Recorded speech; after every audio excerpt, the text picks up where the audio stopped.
নাম করলে কি হবে শোনে। যখন অজামিল, আপনারা অজামিলের উপখানটা প্রায় অনেকেই জানে না। অজামিল কিন্তু ছোট জন্মে ব্রাহ্মণের সন্তান ছিল, কিন্তু বড় হওয়ার পর অসৎ বন্ধুদের সঙ্গে মিশে অসৎ হয়ে গেলে। কিন্তু গীতাতে বলছে অর্জুন, কেউ যদি আমাকে একদিন আমাকে ডাকে, সেটা আমি ব্যাংকে 10,000 টাকা লাগলে না দিতে পারলে না, 10,000 টাকা ইন্টারেস্ট পাবে, তাই না? তেমনি ভগবানের সেবা যে একদিন সেবা করেছে, সেই জন্য যখন নারদ এসে বলে তোমার ছেলে যে হবে না, ওই ছেলের নাম কি রাখবো? আমাদের তো আজকাল ওই নার্সিং হোমে ছেলে পেলে হয়, তার নামগুলো ওরাই রেখে দেয়। কিন্তু আগের যুগে বাবা মার বাড়িতে ছেলে পেলে হতো নারায়ণ, গোবিন্দ, মধুসূদন, লক্ষ্মী, লক্ষ্মীপ্রিয়া, এইসব নাম।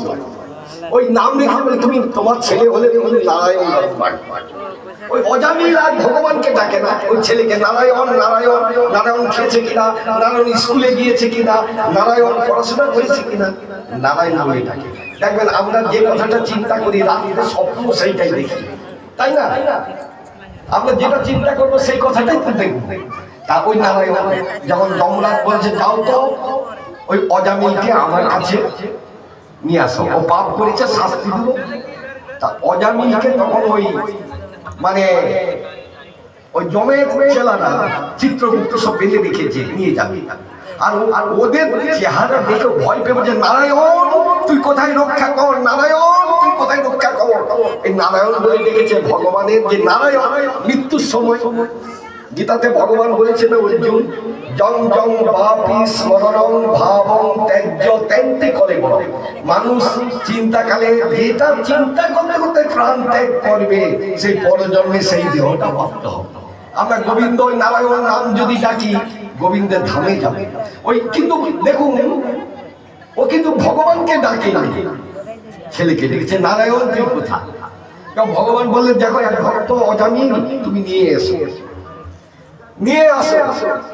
তখন পাঠি বানিয়েছে, এইবারে বেঁধে বলে এই একে ছেড়ে দাও, একে ছেড়ে দাও, আমরা বৈকুণ্ঠে নিয়ে যাবো। বলে না না, আমাদের যমরাজ বলেছে আমরা একে নিয়ে যাবো।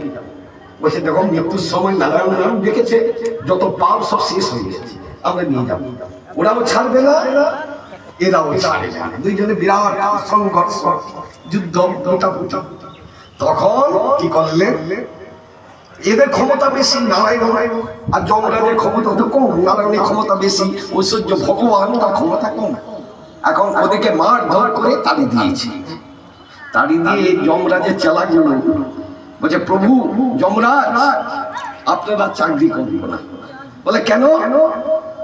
আপনি আমার জন্য পাঠাবেন, আর সে মৃত্যুর সময় নারায়ণ বলে ডেকেছে, তার জন্য এসে আমাদের হাত পা ভেঙে আমরা ছাড়বো না, বেঁধে রেখেছি নিয়ে যাবো, আর তারা জোর করে আমাদের মার ধর করে তাড়ি দিয়ে তাকে নিয়ে চলে গেল। তো যমরাজ কিন্তু ভয় পাবেন না, এলে যমরাজকে প্রণাম করবেন।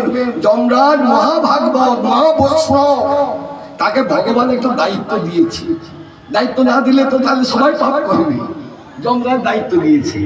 তখন বলছে যে যমরাজ কি বলেছে শুনে, ভাগবতের একটা শুনে, জীবান ভক্তি ভগবান গুণ নাম ধিয়, যারা কোনোদিন মুখে হরি নাম করবে না তার কাছে যাবে। চেতস্ব নস্মরতি তৎচরণ বিন্দ, যারা হৃদয়ে ভগবানের কথা চিন্তা করবে। কৃষ্ণ নজবতী দচ্ছি রেখা ধরি, যারা ভগবানকে দেখে প্রণাম করবে না তার কাছে যাওয়া, তার আনয়দম তাকে নিয়ে আসবা। যিনি ভগবানের একটা একাদশী করে না, জন্মাষ্টমী পালন করে না, রাধাষ্টমী পালন করে না, তাদেরকে নিয়ে, যারা করে প্রণাম করে দূরে সরে আসবা। তাহলে আমরা মৃত্যুর সময় কি ভগবানের নাম করবো কি করবো না বলে? হ্যাঁ, সবাই ভগবানের নাম করবে। অতএব আমরা যদি ওই মৃত্যুর সময় ভগবানের নাম করতে করতে যাই, ভগবানের ধামে চলে যাবো। কিন্তু সেই জন্য সবাই হাত তুলে বলেন হরে কৃষ্ণ হরে কৃষ্ণ কৃষ্ণ কৃষ্ণ হরে হরে, হরে রাম হরে রাম রাম রাম হরে হরে, হরে কৃষ্ণ হরে কৃষ্ণ কৃষ্ণ কৃষ্ণ হরে হরে, হরে রাম রাম রাম। আপনারা যদি একটু আগে আসতেন আরো সুন্দর হরিকথা হতো, সময় নেই। আমাদের আজকে গৃহকর্তা আপনাদের কেন নিমন্ত্রণ করেছেন, ওনার মুখে একটু 5 মিনিট ওনার মুখে সবার